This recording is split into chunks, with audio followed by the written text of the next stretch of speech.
Mes didžiulį dėmesį skiriame tiems objektams, kurie nėra naudojami, kurie yra apleisti arba lygiai taip pat pastatai nepriduoti, bet de facto yra naudojami. Išvengiamas net ir dabartinis nekilnojamo turto mokestis. Ir nuo kitų metų tokiems pastatams arba tokiems turto savininkams tai taps sunkiau, nes yra ženkliai didesnis bus turto mokestis. Po šių metų, manau, matysim, kiek 3 procentai duoda spaudimą, kad žmonės galvotų, ką daryti. Ar parduoti, ar statyti. Mes matom didžiulį, kaip sakyti, suaktyvėjimą investuotojų.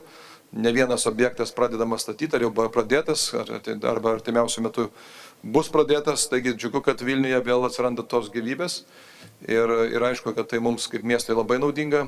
Ir atitinkamai norime, kad ir investuotojai jaustų tą paramą, kurią gali miestas suteikti.